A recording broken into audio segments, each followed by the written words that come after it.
will kind of help companies survive, not help them thrive. I don't know if I've picked the right word, but not help them sort of expand and grow and, take over new territory, but just help them stay alive, just help them not to collapse. Exactly, right? Because like I mentioned, nobody expected this. It's totally unexpected, so you need to stabilize. And I use this analogy where I say, if your house is burning down, the first thing you want is the fire service to make sure the fire goes off before you rebuild. You don't rebuild whilst the fire is still on. And so that is what we are trying to do. We're trying to say our houses are on fire, and we're going to make sure that we stop the fire from destroying everything. Then after that, we'll rebuild. So the next phase will then be to rebuild the system.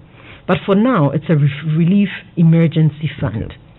So you said that one of the questions you're hoping to answer will be, what are the real needs of those who want to access this fund? So there isn't, from my understanding, there isn't some sort of minimum amount or maximum amount that you want to work with? We have the minimum and the maximum amounts that we generally have an idea of. Right. But the challenge we face, because in the past when we had done, not under COVID, but in other interventions we have, is that you realize that once you give the higher end, everybody applying for it because they think you're going to reduce it. Okay. So I think it's important for us to look at our needs. And the other thing I also say to people, if you look at the definition of what a micro, small, and medium enterprise is, a micro business is between 1 to 5 employees, a small business is between 6 to 29 employees, and a medium business is within the range of 30 to 99. And we came up with this definition because the Ministry of Trade and Industry plus NBSSI is responsible for the definition for Ghana,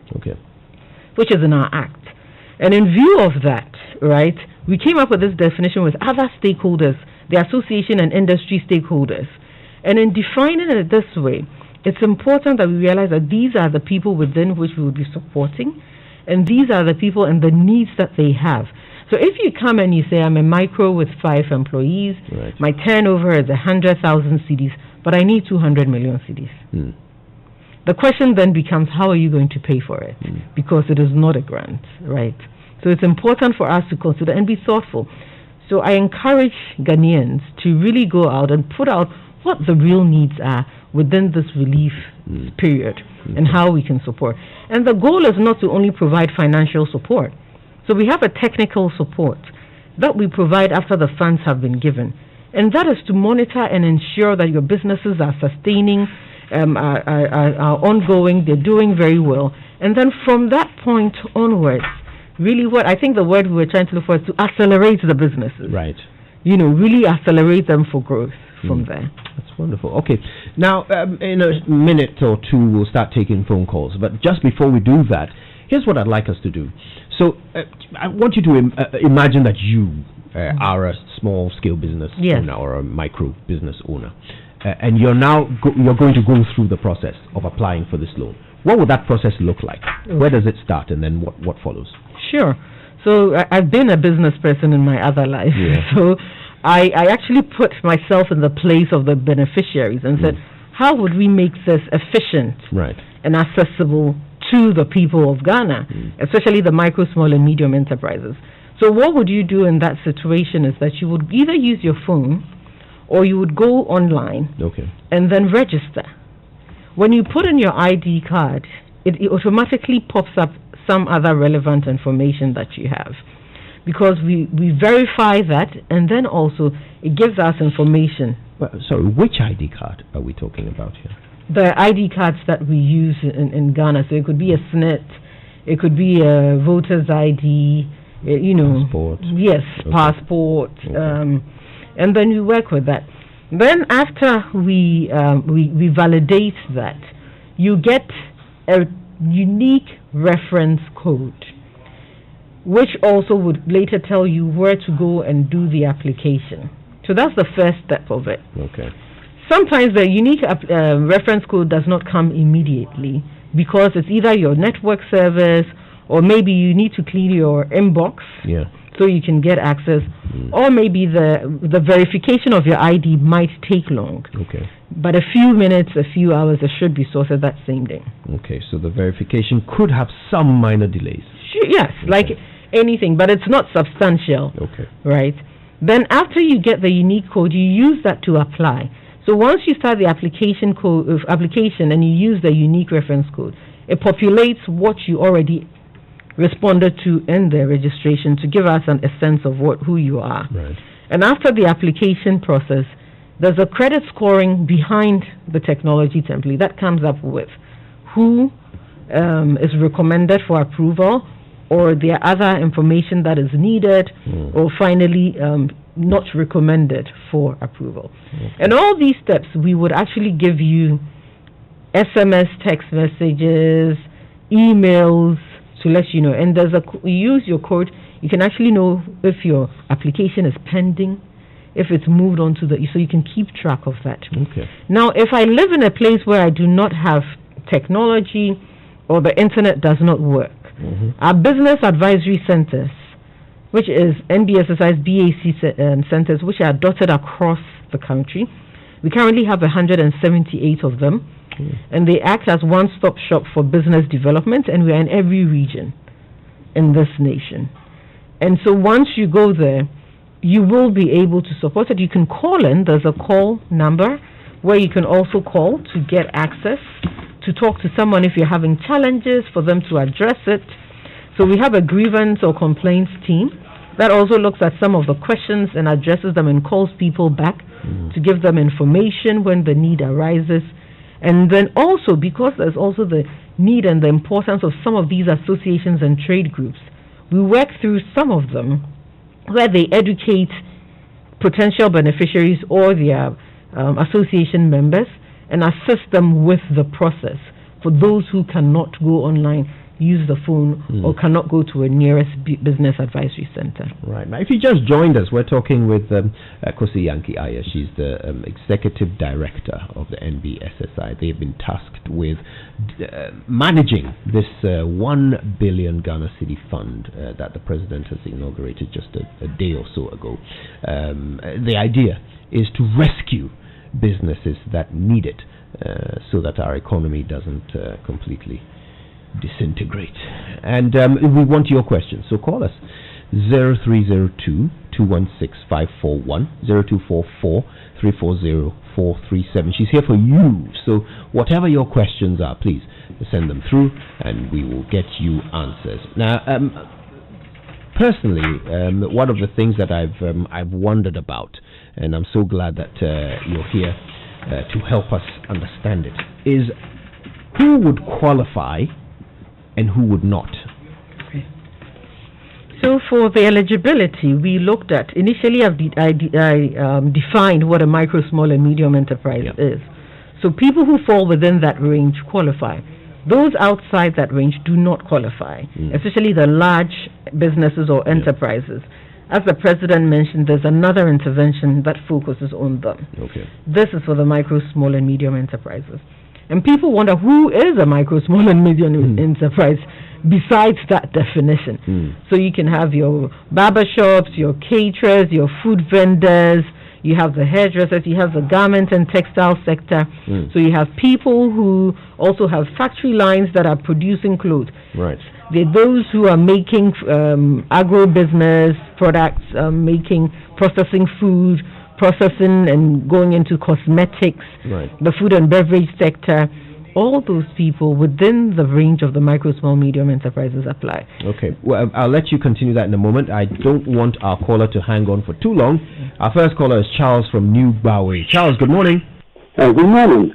Yes, for some of us in retail pharmacy, we were affected by the lockdown, and it affected our ability to stock and to pay our suppliers. Are we qualified? And she was talking about 178 centers. Where is the nearest one in Accra? Okay. All right. Great question. We'll get you an answer to that in a moment. Mrs. Agre is calling us from Takrady. Mrs. Agre, good morning. Hello, good morning. Thank you for calling us. Thank you too for allowing me on your phone call. So you have a question? Yes, I have a question. Good morning to lady who happens to be the frontier of this program. As we're working with women in the small scale industry, and when we talk about people in business, more of these people are people that are in the informal sector. Let's say with my team, I'm having about 50 women who are not probably internet abreast. How would they even apply for this? Can we apply as an organization for them to get some of these loans to probably enhance their businesses, or how would it be? Because we don't want a situation whereby all those people that would apply are people that probably are literate. Most of these people are illiterate in quotes. So how would these things be? Thank you so much. That's a wonderful question. Thank you for that. We'll get you an answer. Kweku is at Lakeside Estates. Kweku, good morning. Hi, good morning, Kojo, once again. What I want to find out, as we have small scale, medium scale, do we have a data as to the number of small scale businesses we have increased? You're asking if there is a database of all of these micro, small, and medium scale. My second question is, how much would be enough? Example, like about the young seller in cash need 3,000. So let's assume everybody can sell or I think you might have to reposition yourself. Your line is breaking, so it's hard to hear that second question of yours. Is it better now, please? I think it is. Yeah, go ahead. Yeah, I want to find out. Let's assume the yam seller needs 8,000, and presuming that everyone is a yam seller or tin seller, and we only need 8,000 cities for our operations. Okay, you want to know how they will determine the amount to give to which type of business, right? Yeah, exactly. Right, exactly. Okay. All right, thank you for that. Let's speak to Ewusi in Kumasi. Ewusi, good morning. Good morning, Not bad. Every time I speak to my friends in Kumasi, I feel for fufu. But what's your question this morning? Good. I have two questions, right? My first question is, I run a school, and it's limited by guarantee. I want to know whether schools that are limited by guarantee also qualify. The reason why I'm asking is because I started the application process, and when there's a place where you select the sort of registration you have. Limited by guarantee is not there. That's the first bit. Okay. The second bit is the number of staff I have is slightly over the 99. Does that disqualify me? You have more than 99 staff, is that what you're saying? Yes, slightly over 99. Slightly over? Slightly over 99. Okay, yeah. okay. All right, thank you. That's okay. All right, Somenya next. Here's Emmanuel. Good morning, Emmanuel. Hi, good morning, Kojo. How are you doing, sir? Not bad at all, my brother. What's your question? Great. I just found a new opportunity in the crisis and created a new business. Do I qualify for any support whatsoever? So you have started a new business in the COVID-19 crisis, and you're wondering if you can get support. Absolutely. All right, thank you, Emmanuel. You can call us too with your questions, 0302-216-541, 0244-340-437. Maybe we'll take one more so that we have a good bunch to start, and then we'll take some more calls after we've got answers to these. So here's Mame in Tema. Mame, good morning. Good morning. So, you have a question, right? No, I have I want to congratulate the executive director of NDSSI and her team because they've been of good help to my business. I visited their office and they were of good help to me. Their training programs have helped increase my production and all. And I know that the money that the president is going to give to the enterprises would go a long way to help us. I've heard all she has said and I would apply and I hope I get in. And my only question is, if I apply, is it a guarantee that I will get the loan or not? That's all I want to know. Okay, Mami, that's a good question. I'm sure many people are wondering. One more? One more caller, and then we will get answers. Emmanuel, good morning. Good morning. Here you are in Adan this morning. What's it like today there? I want to ask some few questions. Okay, go ahead.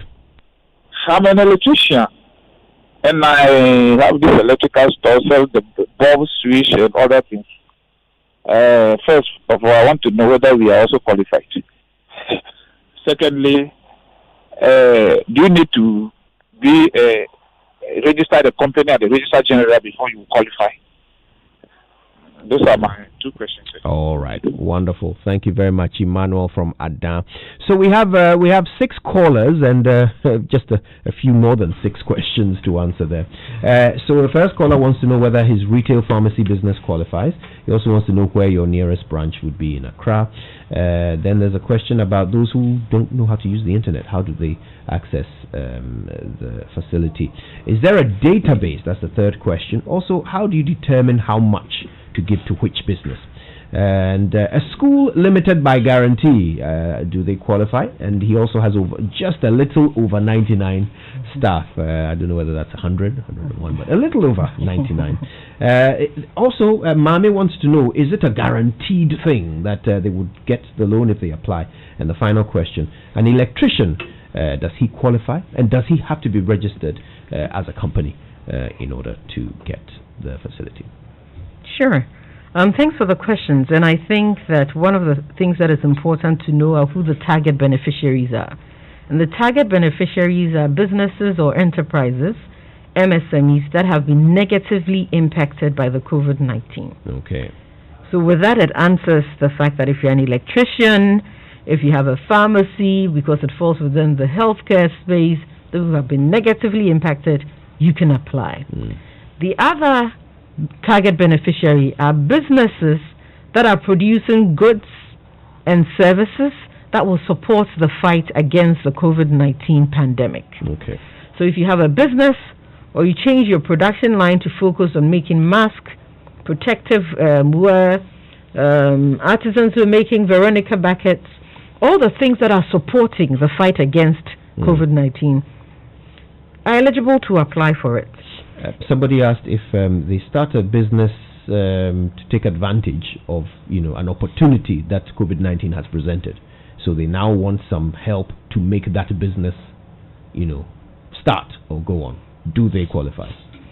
If their business will impact the COVID-19 pandemic and ensure that it's either reducing it or supporting the fight, we would take a look at it. They can apply for it, but they must have data. Right?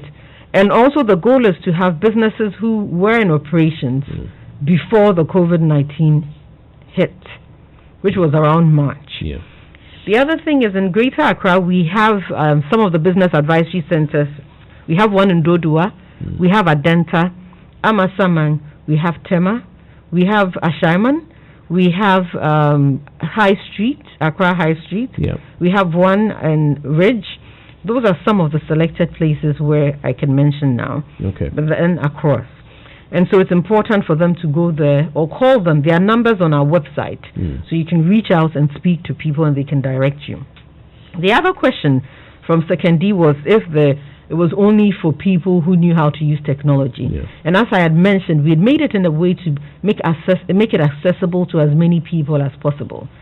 So that means we have paper applications and registrations specifically for those who cannot use or do not have access to internet or technology. Where do they find these?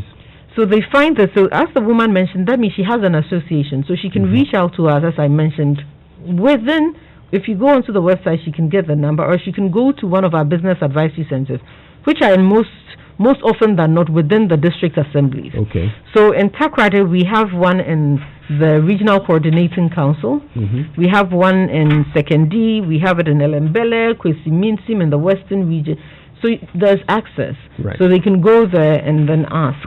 Can they apply as a collective, or do they have to apply individually? So the association might recommend, or not recommend, but might tell us if they are members of the associations, which is very important and key, because some associations, or most of them, will guarantee for their members. Okay. So it's important for us to know. And it's also important for us to know where you fall in categorizing you and making it important for them to monitor and evaluate you after the process. Right. So one of the things we are also going to do is see how best we can strengthen associations as well, so that they can also do the work, because it's important in bringing the collective voice together and being able to utilize that to push and strengthen policy for the sectors that they belong in. Okay. Is there a database of micro, small and medium scale businesses from which you will be working? No, there is no database from which we will be working. I think the question has come up if we already have the applicants. Many times I've heard it, but what we want to say is that there's no database we're working from. So if you want to apply, go ahead and apply. The application started yesterday, so please go ahead and apply. Okay. And for the man who had asked about his school and the staff of 99, as we mentioned, the range is between 1 to 99. We are not compromising on that. Okay. So we'll stick to that, because if we do that, we then open up. And then the question becomes, do you have SNIT for all of them? You know, it's another question that we need to look at then. Because if you have 99 staff, is all your SNIT up to date? Maybe until when you were impacted by COVID? Is that a qualifying criterion? I mean, you must have your SNIT up to date, otherwise you don't qualify? We haven't made it a mandatory qualification, but at a certain level, maybe if there's a need to ask questions when we do our due diligence, you know, or when we have questions, it might come up. How about tax? Must you have paid tax in order to qualify? You know what? For this year, as you know, the taxes for SMEs have been shifted back a bit. You must have a TIN number. If you don't have a TIN number, we'll help you. And I think it answers the last question on the electrician. Yes. Because the formal and informal sector, it's a huge part of our economy. 70% of the Ghanaian economy is MSME. 80+% are informal. And so when you look at that, I think it's important for us to strengthen our database with who is formal and informal. How do we formalize them so that in next interventions or in future interventions we're very clear on who everybody is, where they are, and how best to provide the right type of interventions as well for them. All right. Now, there was a question about how do you determine how much to give which business? He was given an example of a yam seller. What do you give a yam seller? What do you give to a barber, you know, and so forth? Well, how do you make those determinations? So we make the determinations based on a few information we take from the client. One, we are asking for the number of employees you have. We are asking for what sector you fall in. We are asking you for your sales or your revenue, if you have an idea, or if you can calculate it and give it to us. We are asking for that. With even very limited information such as that, we are able to immediately categorize you, into the bucket of a micro, small, or medium enterprise. We also get an idea of what your turnover is based on these numbers and this information. So then once you give us this information and then you come back, as I mentioned earlier, if you tell me you have 5 employees, you have 10,000 in annual turnover revenues, however you need 100 million or 10 million or 1 million cedis, automatically it doesn't work. Because you need to understand the turnover to be able to realize that if I give you a loan of this amount, you will be able to pay based on that number. So then with those numbers, we'll be able to automatically tell what it is that your real needs are. Is it guaranteed? Will everybody who applies get it? That's a question from Mami. Not everybody who applies will get it. And I think it's important to note that. And even since yesterday when we started, for some people they've already gotten you're not eligible because either your turnover is too high and you're in the large bracket, and so you fall outside and fall within the other stimulus package, or the numbers were not right when we did the calculation. So this is all important for us to note. All right. You haven't got a lot more time with us because you have to get to the press briefing at the Information Ministry. But we're going to take maybe 3 or 4 more calls and get some answers before you leave. So you know the numbers. Call us 0302 216 541 0244 340 437. We've got Ni Odai in Accra. Ni, good morning. Good morning, my brother. Yeah, I just want to ask some few questions about. Okay, can you turn down your radio, please, or turn it off? Just listen to us on the phone. Okay. I'm into the construction business, and I have about 12 temporary workers. So when this project came, I just told all of them to stay out, and I'm having problem with the payment. So I want to know, are we also qualified or not? Okay, construction business, 12 temporary workers. Will he qualify for some support to make salary payments? Yaya is in Tamale. Yaya, good morning. Hello, Yaya.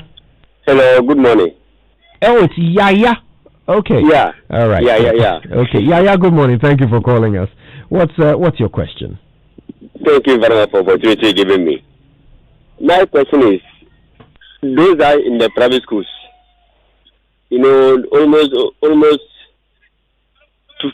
almost 2 months now, we have not received anything from government. I don't know whether we are going to register it as individual, or we should wait for our school to do it for us. You mean teachers in private schools? Yeah, teachers in private schools. Right. Okay. So you're wondering whether because it is affecting us too much in terms of this coronavirus issue and those things. So we don't know what to do now. I understand. Okay. Roland is in Dansuman. Hello. Good morning, Roland. Hello. Good morning. Thank you for calling. What's your question? My question is about I'm into bread business, and I'd like to know whether I'm qualified. You're into bread business. Bread, I right? sell bread. Okay. Yes. I have a feeling Kosi would like to ask you a few questions to determine whether you'd qualify or not, wouldn't you? I mean, the size of the business and so forth. What do you need to know from him? What is the size of his business? How many employees he has? And what does bread business, mean? Is that you have a bakery? Are you buying and selling? Right. You heard the questions, right? So Yes. how many employees? One. Okay. And do you bake or are you buying and selling? Yeah, I'm buying and selling. Buying and selling, right? Yeah. Okay, Yes. good. We'll get you an answer. Thank you so much. Frank is in Oda. Good morning, Frank. Hello, good morning. Thanks for calling. What's your question? Well, the women who are in the food processing business, most of them do not have bank accounts. So sometimes when you apply for such interventions, they would ask you to bring a bank account and then pay in slips that you have made into the bank and that kind of thing. Meanwhile, they don't have the bank account, let alone have the pay in slips. So I would like to ask whether such women can also apply. All right. Okay, that's a good question. Thank you very much, Frank in Oda. So yeah, we've got a few to go with before you leave. We'll start with this one. Construction, 12 workers. Does he qualify?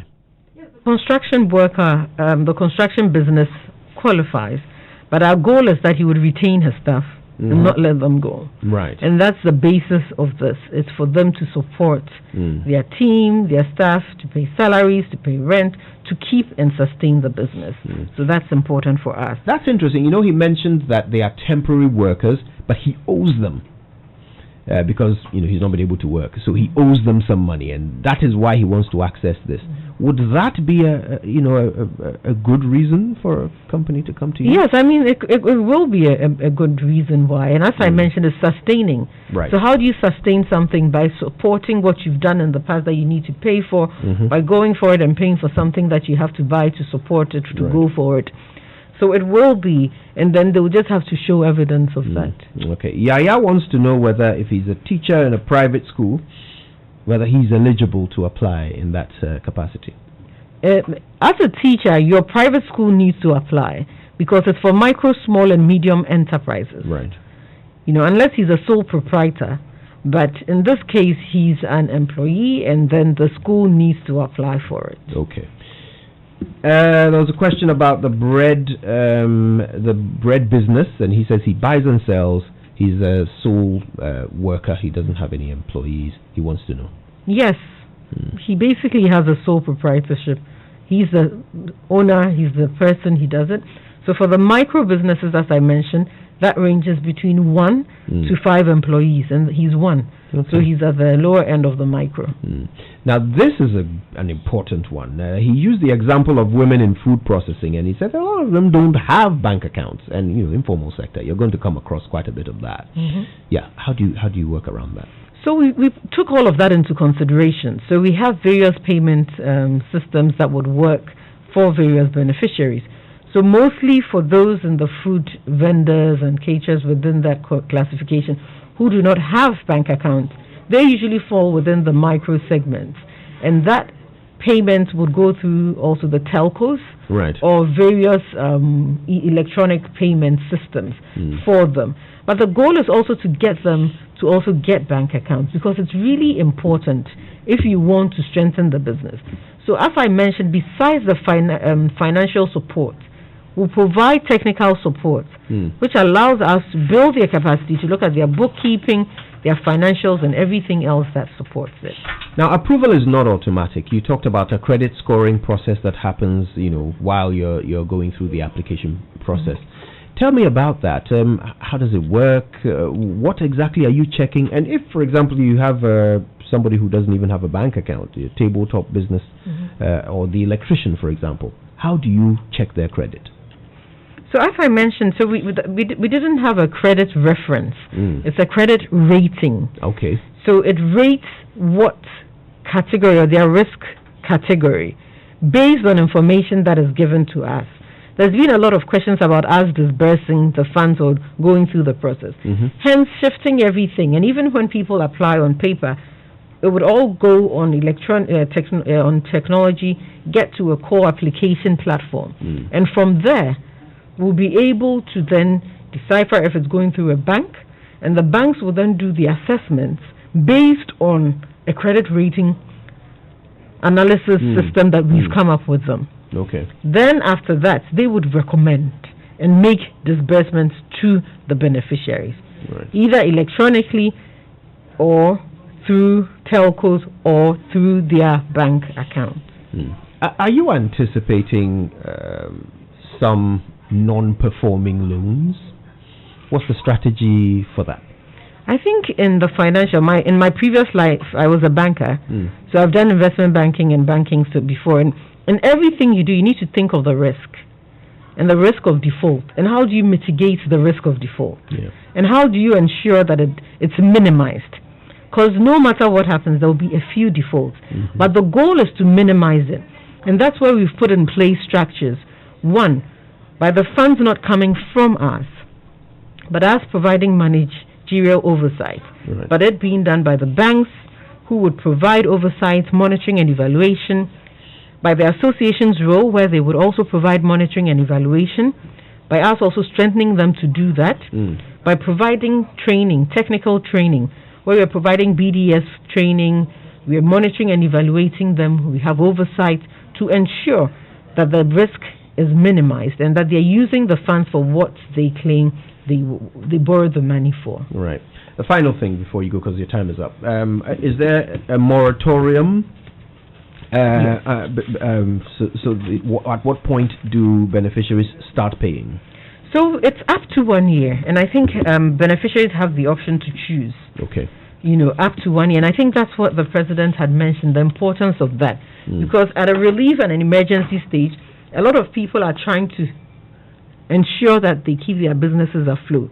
So they might not be able to pay immediately, but they have the option of up to 1 year to start making payments. All right, that's great. And you've been so informative. Thank you ever so much, Kosi Yankey-Ayeh, for walking us through this. And we wish you all the very best of luck with this massive, massive national assignment that you've been given. Let's hope we can bring some relief. Thank you very much, and it was a pleasure being here. As always. All right, so Frank in Oda, thank you for calling. Roland in Dansuman, Yaya in Tamale, Neoda in Accra, and so many more of you.